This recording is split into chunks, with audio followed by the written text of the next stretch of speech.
Welcome to Riches Revealed, revealing how to improve your finances and lead a richer life. Coming to you from the scruffy little city of Knoxville, Tennessee, is financial planner Jack Martin.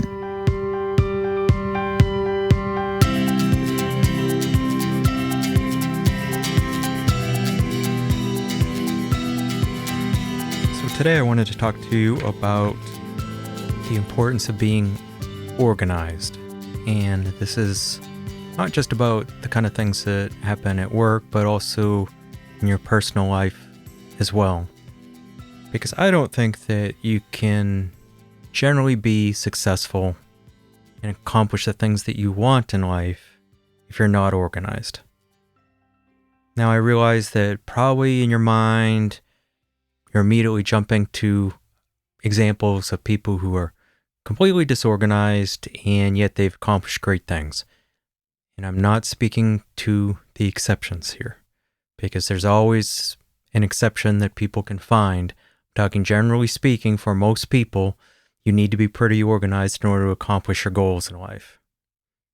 Some people that you might be thinking of, for instance, are actually able to appear to be disorganized from what you see, but in their mind, they're able to keep track of things very well. I think that's kind of an unusual type of individual that's able to do that. And even for that type of person, I believe that really it's not really an ideal scenario, because a large portion of their mental faculties are being used just trying to keep track of things, times, places that otherwise could be offloaded to an organizational system so that they wouldn't have to be keeping track of those kind of things. To give you an example of how important I think this is, I'm going to tell you my story of what happened to me and just how important organization is in life. Hold on for just a moment. Let me get a glass of water. All right, I'm back. If I was more organized, maybe I'd remember to have some water with me. To give you an example, when I first went to college at Arizona State, I thought that, I guess I was thinking that I could get by like I had in high school, sliding by, doing enough, and just relying on some talents and brains and things like that. I thought that I would be okay with it. I don't think it helped that when I went there, I didn't quite know what I wanted to do. Some of you may be able to relate to that, and I think that's probably one of the reasons that so many people don't succeed initially when they go to college. And that was, as I'll tell you, that was my experience. I was disorganized to the point that I didn't know where my classes were. I went from a very small school, preparatory school, high school, up in Maine. I think we had 250 students, something like that. So we're talking a small place, easy to find your way around. Everybody knew everybody. You couldn't really fall through the cracks. There were no cracks to fall through. Then I went to Arizona State, which had 40-something thousand students and was like a small city. And that difference was part of the issue too. To succeed in an environment like that, you really had to be self-sufficient and organized. And I wasn't. Like I said, I didn't know where my classes were. All the buildings looked the same to me. I didn't have basics like a backpack. If I had a notebook, it's probably something I just grabbed at the last kind of moment. Supplies, computer equipment. I just really was not prepared for what I ran into there. So after the first semester, I was on probation. I had a 1-point-something GPA. So I decided to try and put more effort into it, stop doing all the stuff I was doing, to messing around and chasing girls and drinking all the time. Decided to try and get myself better situated, and I put in effort the second semester, and I still did terribly. In fact, I was so bad that after my second semester, I had a 0.9 GPA. And the school told me not to come back. I tell you this to tell you that was primarily an issue of me not being responsible and not putting in the effort to be organized. And perhaps not having the skills, the knowledge how to go about it. That story is really to tell you that without being organized, you're probably not going to be able to achieve a lot of the things you want. And to give you the flip side of that story, I went back to college years later, and it was a completely different story. I made sure that there was no chance that I was going to fail the second time around. I had to go through the community college system initially because no four-year university would ever accept me after having failed out with a 0.9 GPA. But the second time around, I was in community college. I was Phi Theta Kappa. I had a 396 GPA. Everything I did was completely different the second time around. I thought back to all the things that I had failed at previously and made sure that those were things that I knew how to do. After going through community college, I transferred to the University of Colorado and finished up my 4-year degree there and was successful there as well. I think my GPA at that point maybe was only a 3.4 something, 3.5, but still good. But I also was able to do a lot of the things to make sure that I got all the experiences outside the classroom as well. Like when I went to the University of Colorado, I walked the campus prior to classes even starting when I first enrolled there to make sure that I had a real thorough understanding of the layout of the campus and marked down where all my classes were. I had all my supplies ready, backpacks, the computer equipment that I needed. I wanted to make sure that there was no chance that there was going to be a repeat a second time around. So today I'm going to tell you about some more things that I've also learned along the way in the workplace to help you in your life and also in your home life as well, because a lot of the things that you want to accomplish in the world are not just at the workplace. So after failing out of college, I worked at UPS for years, and they taught me a really valuable lesson. And the lesson that they taught me was touch things only once. So I used to load trucks in the morning, and the packages would come down a belt, and there would generally be 3 or 4 trucks that I would be responsible for loading so that the drivers could take them out and deliver them.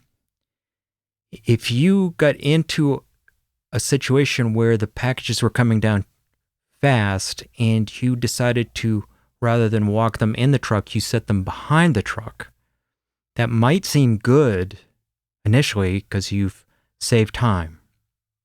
But you've cost yourself time later. And not only have you cost yourself the amount of time that it would have taken to walk it in, but as the packages start to pile up, you become less efficient getting in and out of that truck, walking the packages in and out. And if it gets bad enough, pretty soon you're actually tripping over packages, and it becomes dangerous and very time consuming. So it becomes very inefficient, and this really pertains to your work life and your home life as well. The ideal situation is that when you have something that needs a task done to it, it might just be as simple as sorting your mail and deciding what stuff needs to go in the trash. If you pick up the mail and you look at it and you can't quite make up your mind what to do with it and you set it down, what's happened there? At the very best, you're going to wind up having to look at it again and try and make the decision all over again. So you automatically double the amount of time at the very least. But then as things start to pile up more and more, your office becomes cluttered. Your workplace becomes cluttered. And then it becomes harder to find things. So it affects other aspects of your life as well once you've innocently set down that envelope that you didn't want to make a decision on right then. So the ideal situation is touch things only once, look at it, and make a decision right there. If it needs an action, try and take that action immediately so that you don't go through the process of having to reacclimate yourself with it later, and then decide on an action that needs to be taken as well. This also goes back to another issue, which is the importance of time. Sometimes people will push back on the idea of the very thought of being highly organized because they say that it takes time. And it does. Definitely takes time to be organized. It also takes a lot of time to be disorganized. And the importance of the time, you may think, for instance, that a minute is a minute, right? They're all the same. They're not all the same. The minute that you can use, for instance, at the end of your workday or a slow time period, that minute that you might spend organizing is not nearly as important as the minute that you need as you're rushing out the door for an appointment. So to clarify, let's say you take a minute and you put that document, that important document, that one for the meeting, in its folder. That took you some time. Let's just say that it took you a minute. That's a minute that's cost you a minute. But let's look at the other scenario. Let's say that you don't spend that minute to do that. You saved yourself roughly a minute, probably less, but you've set down the important document somewhere else because you didn't want to take the time to put it in its proper spot. Then you go to leave for the meeting and you've got 1 minute to get out the door. But you can't put your hand on that important document because you don't know where exactly it is. Minutes are not minutes. They're not all equal. You could have spent that 1 minute making sure you were organized using a less valuable minute. And instead, now you're trying to use a minute to find that important document for a critical minute. And maybe that minute is the one that's going to cost you time that will cause you to be late for your appointment. An absolutely critical minute that you couldn't afford. So you can't afford to use minutes that are less valuable, and I would encourage you to do that. So the whole thing that we're going to be talking about today with these little tips about being organized, really use the less valuable minutes for these organizational processes because they will allow you to have back the critical minutes when you need them. So to get on to some specifics, I like to have a large desk, for instance, a good-sized desk at the very least. There are actually people in the world who actually get by without even having a desk, and I don't know how they manage that, to be honest. I don't know how anybody can get by in life without a desk, something to write on, to spread papers on, to keep your computer equipment on, and preferably a desk that's also got some file drawers and drawers to keep, miscellaneous equipment in as well. And of course, it should all be fairly organized at least so you can put your hands on things. I don't understand the whole concept of like desks that are nothing but tables basically that have no drawers, the modern aesthetic kind of thing. I don't get it at all. Get yourself a desk that's got good drawers and preferably a file drawer as well. If not, if it doesn't have that, get yourself a little external file cabinet. And I'm going to explain to you why I think that's important. Now, some of you might be saying, I do everything like on the computer kind of thing anyway. I don't think we're ever quite to the point in society where, we're completely paperless. And I'm about as computer savvy as most people you're going to meet. So what I would recommend is, for instance, with your documents either in the workplace or at home, this kind of works for both locales, is make sure that you've got yourself a filing system in a file cabinet and you put documents in there that maybe you don't have time to immediately scan into the computer. Because I will say that scanning is more time consuming than filing, but the filing does at least allow you to easily put your hands on things. Now, long term, you want to have the things scanned into your computer system, and I would say that it should be saved on a cloud-based system so that you can access it from all your devices. what I do is I'll give you actually the names of all my different files that I keep here in my house, and you can make what you want of those. But it'll give you an idea of what the filing system that I use, and some of these are not going to pertain to you, and there'll be a bunch on here or that are not on here that you'll want to add for yourself. So my file names are current bills. I actually keep that one at the front just to make sure that I check it every once in a while to make sure there's nothing in there that I've forgotten about. Then they go alphabetically after that. So I've got automobile, banking, cards, which means gift cards in this case, certified financial planner stuff, contacts, coupons, computing, credit cards, financial planning association, housing, investments, marketing, manuals and warranties, medical, which is oftentimes the biggest one because the medical establishment loves to send paper to you, miscellaneous, which honestly, if you've got a good filing system, you shouldn't need to put a whole lot of stuff in the miscellaneous folder. So if you find yourself really filling that up, it probably means you need to make some new folders for yourself. Patents, phone bills, podcasts, receipts, schools, utilities, and work. So that's my list.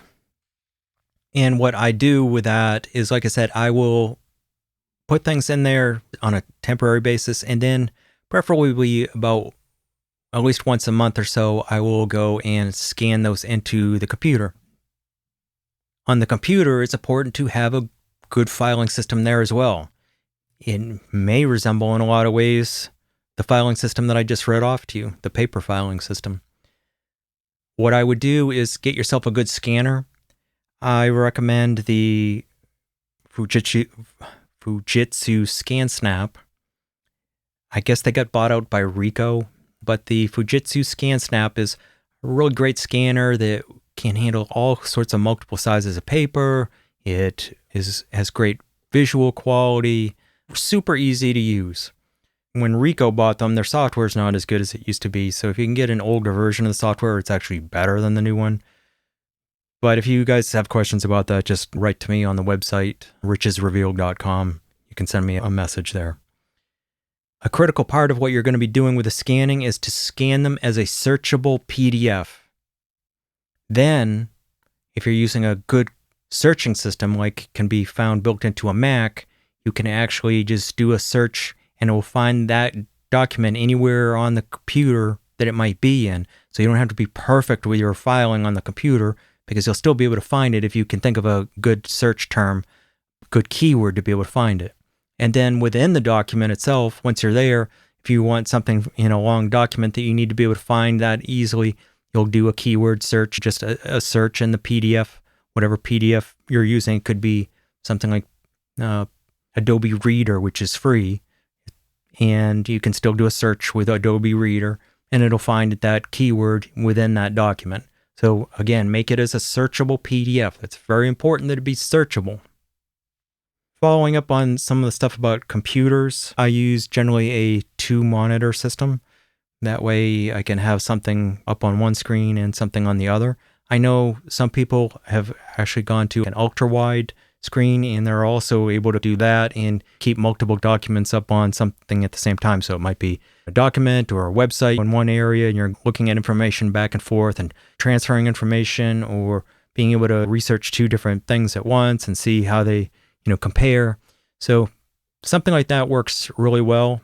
I think it works a lot better than just having kind of one small screen where just one thing at a time tends to take up the entire screen. So that's why it's important, I think, to either have that dual monitor or a widescreen monitor. Now, I will tell you that for computer equipment, I am a believer in Apple products compared to PCs and Android. Years ago, maybe 8 years ago or so now, I went completely with Apple. And this was a situation where the last straw had been broken when Windows sending out nag messages to upgrade from Windows 8 to 10. And they said it would be free and that it could always be undone. And of course, they tried to make it sound as though it wasn't going to be much of an issue. It was a terrible experience for me. It wound up almost destroying my computer entirely, and everything that they said that could be done to reverse the process either didn't even exist or was buried so deep that you couldn't find it.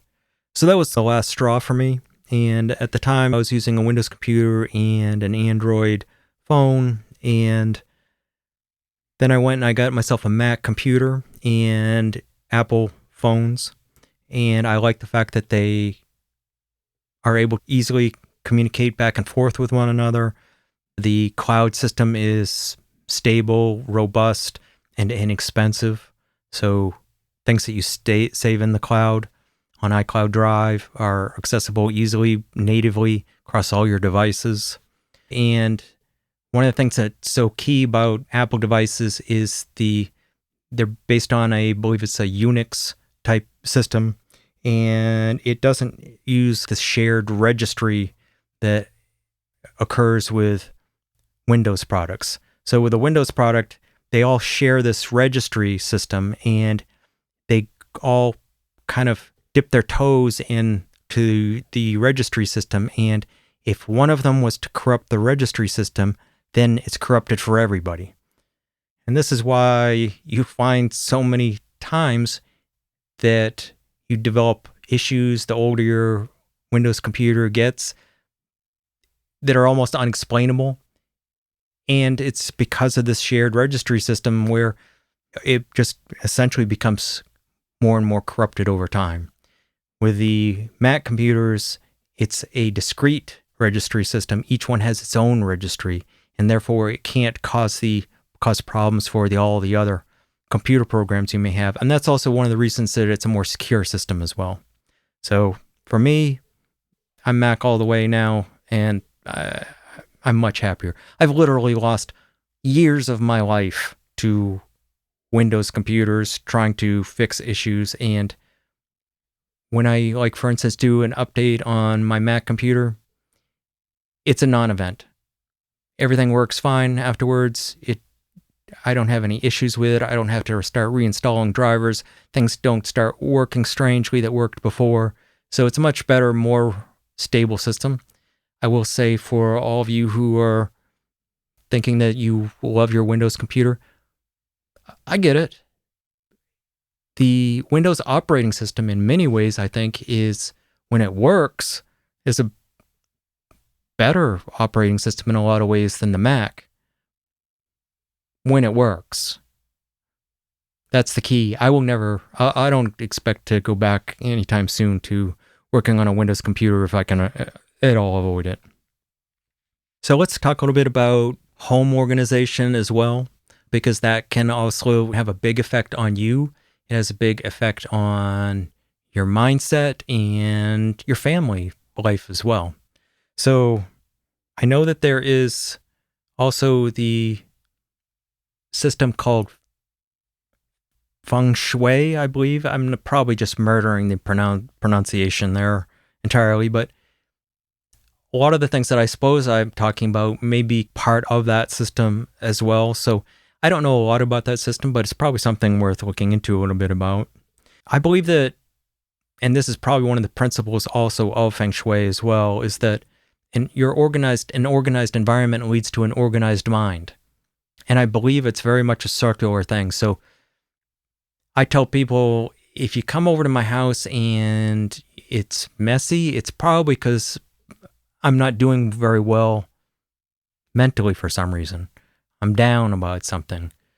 And I recognize that oftentimes as well, and I will look at my environment and realize that it's become messy. And one of the ways to bring my mental mood up is to organize my environment. And then it makes me feel better just looking at a more organized place.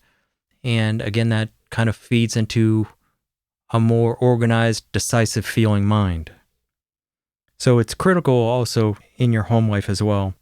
I will say that one thing that I have recently changed is that I may be going back to using paper for my kind of daily to-do list. And I was thinking about it, and I was thinking about when I was getting the most done.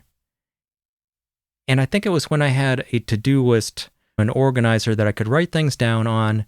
And there's a company called Planner Pads, a very generic name, but Planner Pads, where at the top they have things that you want to do. Below that is a list of, you can bring things down, and it has a list of things that you want to do that day. And then below that would be specific times, either for appointments or those specific things that you want to get done that day. What time do you want to get them done? So I think that works pretty well. It works better for me than just making up a list on my iPhone of things without any specific times to them. And it also creates a more efficient system, because part of the thing about being organized is you have to be able to see what you're trying to organize. And that's probably something I could have mentioned to you earlier. It's a hallmark of being organized to be able to see what you need to be able to see. If you can't see it easily, you can't organize it. And that's probably sounding very obvious at the moment, but you can't organize what you can't see. So I may be going back to paper now. Things like my contacts, I keep on the phone.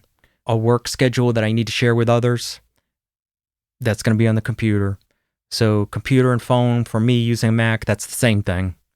If you're in a workplace where you've got an iPhone and you've got a Windows PC or something, you have to make accommodations there. You're going to have to probably keep your schedule on the PC, hopefully in a cloud that can also be pulled down onto your phone. That's not that difficult, honestly. Your to-do list, you may keep something on paper, but people are going to need to be able to see oftentimes what you're working on, so you'll need to keep something on the computer there as well. So there are going to be things that you're going to have to do to make sure that other people are able to see what you're working on as well. So that's one of the drawbacks, of course, to paper, is others can't easily access what you're doing. So gymnastics were today in the Olympics, and I've got to tell you, I watched Simone Biles today, and you probably know she's considered one of the greatest gymnasts ever. And today I really saw why. In the floor routine, she was the last person to go on the last event, the floor routine. And at that point, she just about had it locked up, but it was leading up to that, it was fairly close. And people were saying that this was her best event. And I saw why. The difference between her and the other gymnasts in that event was pretty remarkable. She had more power, higher, greater spins. It was impressive. It was just impressive. And we're talking something that's already impressive that all the other women are doing as well. But Simone Biles was clearly on a different level in that event. So you saw what makes her so great in a lot of ways was right there in that event. So that's about it for today.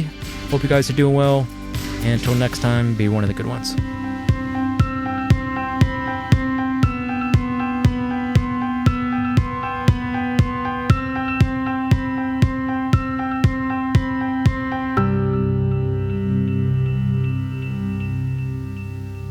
The end.